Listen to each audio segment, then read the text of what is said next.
जय श्रीराम मित्रांनो. सकाळी सकाळीच काय आपल्या महाराजाचं एकदम आरती बिरती झाली होती आणि सगळं काही चालू फोटो बिटो. नंतर काय आम्ही काय चाललो होतो मावशीची आपल्या आई लिहून देणं होतं, कारण की सलाबचं काम चालू होतं. कारण की सलाबच्या कामाला आईला लागतं. पण मी म्हणलं बरं आलोच. मग काय बारकाने आपली गाडी आणायची म्हणून बबल्या म्हणे. अरे म्हणलं बबल्या तू गाडी आणतो पण आपलं कसं होईल. पण मी म्हणलं जाऊ द्या काय ताण घ्यायचा, म्हणलं जाऊ द्या म्हणून बबल्यावर विश्वास ठेवून बबल्या म्हणे आपलं बरणजाळ्यामध्ये कामी म्हणे. मग चाल म्हणलं काय ताण घेतो, अरे तू असला तू तू हे मी हे चाल म्हणलं बरणजाळ्यामध्ये काय काम करून टाकून मोकळं होऊन चालले तर म्हणलं घरी. म्हणून बरं आलो बघ घरी. मग चाललो आम्ही 2 नंबर काम करायला. अरे 2 नंबर ओळखून घेणार तुम्ही, 2 नंबर काय करायला चाललो तर इशे डायरेक्ट कोली ना ओ मोकार माणूस.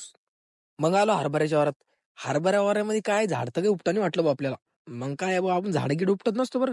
डायरेक्ट हरभऱ्याच्या वावरात बसून खात असतो, कारण की मालकाला बिघडत नाही आपलं झाड उपटलं आणि हरभरं किती खाल्लं एकदम. तुम्ही बी असंच खाजा मित्रांनो, कोणच्या वावरामध्ये त्यांना गेलो हरभर घातली त्यानं काय बघ चहा ठुला इकडं. अरे बापरे म्हणलं इशे डायरेक्ट खूप झाला चहा आणि गिन एकदम मस्त पब्लिक बसली होती कप हातात आणि ती आणि मोकार. मग काय आपला माणूस म्हणजे चहा टाकता टाकता व्हिडिओ काढ म्हणे. अरे बरं म्हणलं काय ताण घेतो टाक ना म्हणलं तू चहा. एकदम खतरनाक मग चहा टाकी एकदम काळा कप चहा आणि ती आणि मोकार. चाललो तर आम्ही डबल छडे जमा करायचे नाही आपल्याला. चाल म्हणजे छडेगिडे जमा करून मी म्हणलं चाल ना भाऊ काय ह्या खेळ्या छड्या चालू. मग एक एक दोन दोन वाहनं सुरू की हे 4-5 पडेल होते ह्या होऊन आपल्याला एका ठिकाणी सगळे एका ठिकाणी जमा करणं होते भाऊ. तू शहरच्या छड्या उचलणं म्हणजे बा आपल्या शेतकऱ्याच्याच पोराला मालूम राहतं किती जड राहते आणि किती हलके राहते. कारण की हे शहरातल्या मुलांना माहित राहणार नाही. एकदम फाटीनं भाऊ उचलू उचलू एकदम सगळ्याच्या सगळ्या छड्या जमा करून आम्ही एका ठिकाणी ठेवल्या होत्या. आणि ह्या छड्या आपल्याला ह्या सगळ्या छड्या या लिंबा टाकायच्या. म्हणलं बरं केलं आणि ते आपण काम एकदम सुपडा साफ करून टाकलं. छड्या कुठं टाकल्या आपण ये वर सगळ्या एकदम बांधून बिधून एकदम टकाटक ठेवून. आता काय काहीच काम नव्हतं भाऊ. आता चाललो होतो आपण घरी, कारण की आता काय काहीच काम सगळ्या छड्या बिड्या जमा करून झाल्या होत्या. आणि संध्याकाळचा एकदम खतरनाक नजारा आणि ती पाहून एकदम मस्त वाटलं बा.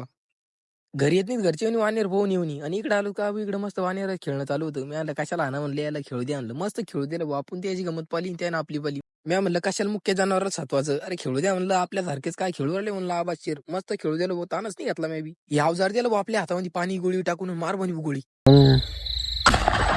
यो काय भाऊ मला उडाल पाहत माहिती तू माहिती बाबा तिकडे उडव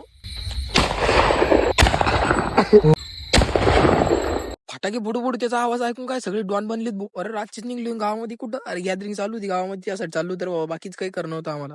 मग आपले काय महाराज इकडे आणि इकडे गॅदरिंगचे कार्यक्रम चालू होतं. मस्त बारकाली मुलं एकदम खतरनाक मस्त आनंद घेतो बरं. मस्त नाचू दे एकदम खतरनाक. अरे किती एक नंबर नाचली भेटू मग उद्याच्या ब्लॉग.